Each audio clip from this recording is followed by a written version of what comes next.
ഞാൻ പരാതി കൊടുക്കാതെ അവരൊരു കേസെടുത്തു, എൻ്റെ എന്തോ ഒരു ബൈറ്റോ ഒക്കെ വെച്ച് കേസെടുത്തു കഴിഞ്ഞാൽ ഞാൻ അങ്ങനെ ഉദ്ദേശിച്ചിട്ടല്ല പറഞ്ഞതെന്ന് പറഞ്ഞ് മാറിയാൽ എങ്ങനെ അതിനൊരു പരിഹാരം ഉണ്ടാക്കാൻ പറ്റുന്നത്? വാദി പ്രതിയാവുന്ന അവസ്ഥ ഉണ്ടാവില്ല. എനിക്ക് തോന്നുന്നത് കേട്ടോ, ഇത് ശരിയാണോ എന്ന് എനിക്കറിയില്ല. അപ്പോൾ അങ്ങനെയുള്ളപ്പോൾ പരാതി കൊടുക്കാൻ എന്തിനാണ് ഇവർ മടിക്കുന്നതെന്നാണ് ഞാൻ ആലോചിക്കുന്നത്. ഇത്രയും ധൈര്യപൂർവ്വം ആ പെൺകുട്ടികൾ, പല പെൺകുട്ടികളും സോഷ്യൽ മീഡിയയിലൂടെ അവർ പ്രതികരിച്ചിട്ടുണ്ട്, അവർ പറഞ്ഞിട്ടുണ്ട്, അവർക്ക് അനുഭവപ്പെട്ട കാര്യങ്ങൾ പറഞ്ഞിട്ടുണ്ട്. പിന്നെ എന്തുകൊണ്ടാണ് അവർ ലീഗലായിട്ട് പരാതി കൊടുക്കാൻ മടിക്കുന്നത്? അവർ മുമ്പോട്ട് വരണം, അവർ പരാതി കൊടുക്കണം. ഇനി ഏത് ഉന്നത സ്ഥാനത്തുള്ള ആൾക്കാരാണ് അവർക്ക് അവരോട് മോശമായിട്ട് പെരുമാറിയിട്ടുള്ളതെങ്കിലും അവർക്കെതിരെ നടപടിയെടുക്കണം. അതിന് സർക്കാരും സാംസ്കാരിക വകുപ്പും ഒക്കെ കൂടെ നിൽക്കുമെന്നാണ് എൻ്റെ വിശ്വാസം. കഴിഞ്ഞ ദിവസം ഒരു സംവിധായകന്റെ ഭാഗത്തുനിന്നുണ്ടായ ആ ഒരു മോശം അനുഭവമേ ഇത്രയും വലിയ ഒരു സിനിമ ജീവിതത്തിനിടയിൽ ഉണ്ടായിട്ടുള്ളൂ. അല്ല, ഞാൻ പറഞ്ഞു ഒറ്റപ്പെട്ട സംഭവങ്ങൾ ഉണ്ടായിട്ടുണ്ട്.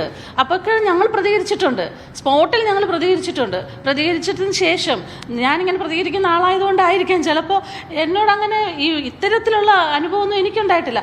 എൻ്റെ മുറിയിലൊന്നും ആരും വന്ന് തട്ടിയിട്ടൊന്നുമില്ല. എനിക്കുണ്ടായ അനുഭവം ഞാൻ പറഞ്ഞിട്ടുണ്ട്. എൻ്റെ മുറിയിലൊന്നും ആരും വന്ന് തട്ടിയിട്ടില്ല. എന്നോട് അവസരം വേണമെന്നുണ്ടെങ്കിൽ ഇങ്ങനെ വേണമെന്ന് ആരും പറഞ്ഞിട്ടുമില്ല. പറഞ്ഞ കാര്യം ഞാൻ പറഞ്ഞിട്ടുണ്ട്. അതെ അതെ, ആ സംവിധായകൻ്റെ പേര് പറയാത്തതിനെ കുറിച്ച് പലരും, അദ്ദേഹം ജീവിച്ചിരിപ്പില്ലാത്തതുകൊണ്ടും എനിക്കതൊരു പരാതിയല്ല, അന്നേ ഞാൻ പ്രതികരിച്ചു. ഞാൻ അയാൾക്ക് കൊടുക്കേണ്ട കാര്യങ്ങളും കൊടുത്തിട്ടുണ്ട്. അതുകൊണ്ടാണ് ഞാൻ പിന്നെ അത് നിങ്ങൾ ചോദിച്ചതുകൊണ്ടാണ് എനിക്കുണ്ടായിട്ടുണ്ട്, ഇല്ല എന്ന് എനിക്ക് പറയാൻ പറ്റില്ല. അനുഭവം ഉണ്ടായിട്ടുണ്ട്, ഇങ്ങനെ ഒരു അനുഭവം ഉണ്ടായിട്ടുണ്ട്. അത് അന്നത്തെ പത്രത്തിലൊക്കെ മാസികകളിലൊക്കെ എഴുതി വന്ന കാര്യമാണ്.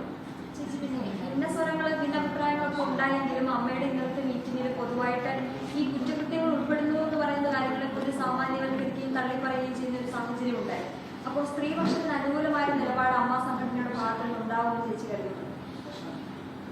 ഞങ്ങളെപ്പോഴും ആവശ്യപ്പെടുന്നത് അങ്ങനെ വേണം, സ്ത്രീപക്ഷം നിൽക്കണമെന്ന് തന്നെയാണ് ആവശ്യപ്പെടുന്നത്.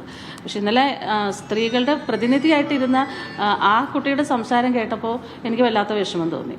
എപ്പോഴും നമ്മൾ ആവശ്യപ്പെടുന്നത് വനിതകളെ പ്രതിനിധീകരിച്ച് വരുന്ന എക്സിക്യൂട്ടീവ് കമ്മിറ്റി അംഗങ്ങൾ വനിതകളുടെ പ്രശ്നങ്ങളിൽ ഇടപെടുകയും കുറച്ചുകൂടെ സീരിയസ് ആയിട്ട് സംസാരിക്കുകയും സീരിയസ് ആയിട്ട് ഇടപെടുകയും ചെയ്യുന്ന, മുഖം നോക്കാതെ സംസാരിക്കുകയും ചെയ്യുന്ന ആൾക്കാരെ ആ കമ്മിറ്റിയിൽ കൊണ്ടുവരണമെന്നാണ് നമ്മളെപ്പോഴും ആവശ്യപ്പെട്ടുകൊണ്ടിരിക്കുന്നത്. പക്ഷേ എനിക്ക് ഇന്നലത്തെ ആ കുട്ടിയുടെ സംസാരം അവരുടെ അറിവില്ലായ്മ കൊണ്ടോ എന്തോ എനിക്കറിയില്ല, അവരാ സംസാരിച്ചത് തീരെ ശരിയായില്ല എന്നുള്ളതാണ്. പക്ഷേ ജഗദീഷ് ഏട്ടൻ സംസാരിച്ചത് വളരെ പോസിറ്റീവായിട്ട്, ഒത്തിരി സന്തോഷം തോന്നി. ജഗദീഷ് ഏട്ടൻ ഒരു അധ്യാപകനാണ്, അദ്ദേഹത്തിന് 2 പെൺമക്കളുണ്ട്. അപ്പോൾ ആ ഒരു പക്വതയും പിന്നെ ഇത്തരം കാര്യങ്ങൾ വരുമ്പോൾ ജഗദീഷ് ഏട്ടൻ എപ്പോഴും എല്ലാ കാര്യത്തിലും ജഗദീഷ് ഏട്ടൻ അങ്ങനെ തന്നെയാണ് പ്രതികരിക്കുക. എന്ത് കാര്യം എടുത്താലും ജഗദീഷ് ഏട്ടൻ അങ്ങനെ തന്നെയാണ് എൻ്റെ അനുഭവത്തിൽ. അപ്പോൾ ജഗദീഷ് ഏട്ടൻ്റെ ഒരു പ്രസ്താവന ഭയങ്കര സന്തോഷം തോന്നി. നേരെ വിപരീതമായിട്ടാണ് ജഗദീഷ് ഏട്ടൻ സംസാരിച്ചത്.